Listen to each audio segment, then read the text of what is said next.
is the outside. It was more difficult not to be self-conscious. But you know, once you're working, it falls away. So it was more difficult. Yeah.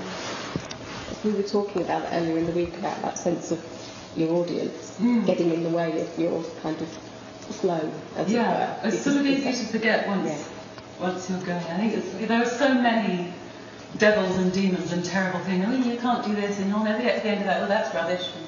That's not. And work. There's a new one. You know, they won't like this one. They like that. Whatever it is, they're all things that have to just be put away, I think. Becoming overconscious about style, somewhat inhibiting. I think I feel I know myself when it just steps out of being authentic. I know it. I can feel it. I can hear it. And I just have a gut feeling that for me it's more helpful to stay with. Is it not fun trying to write in different? Not really. No, actually, I did found it quite. I didn't find it fun. I think that's also. No,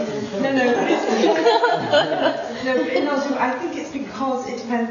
Because I'm struggling with something at the moment, so to suddenly start thinking about which style, it just for me felt a bit constraining. I don't want to go deeply into that.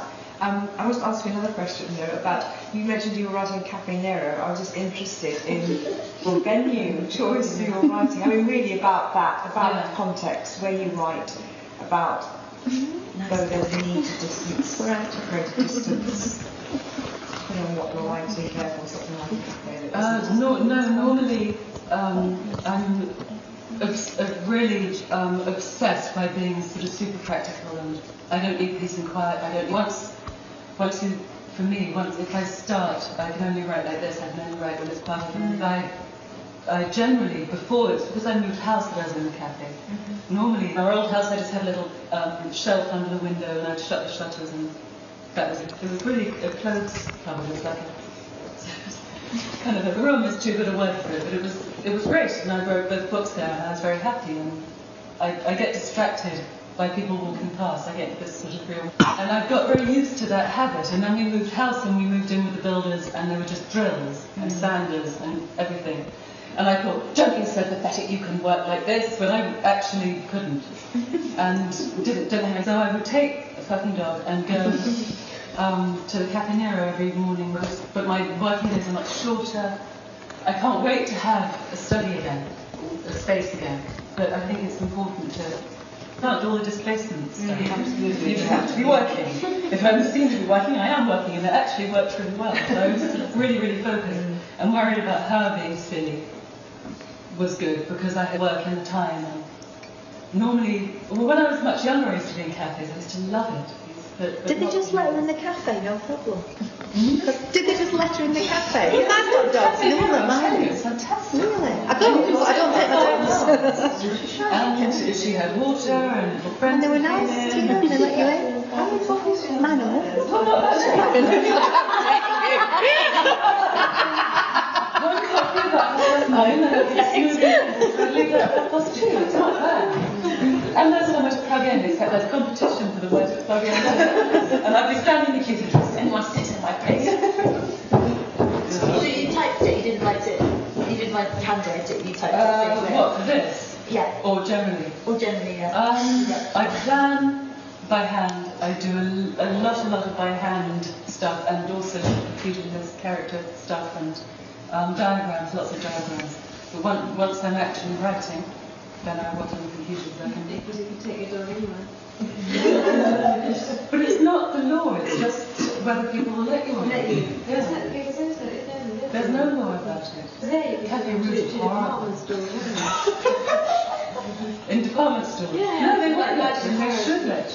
We do have a system of dog friendly in this country. There's a list you can get of dog welcome places. I've done In case anyone needs to know that. Not that I have a dog. Oh God, yeah.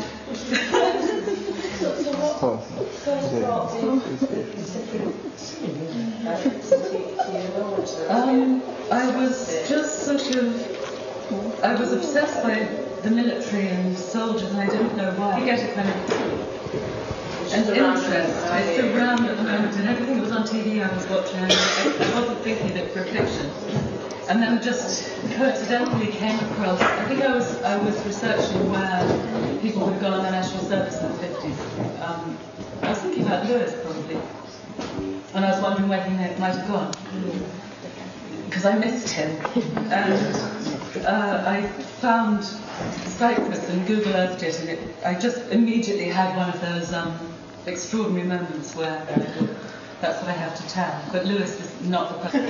Before you start the second one, and Yeah. was that difficult? Do you want to say a bit more about that process and the time scale involved?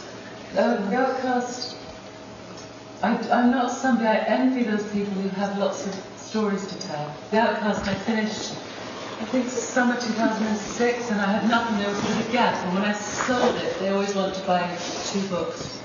I haven't got another book. It just seemed, the worst thing in the world would be you've got 18 months to write a book, and you don't know what it's going to be about. The first one's hard enough. And I thought, no.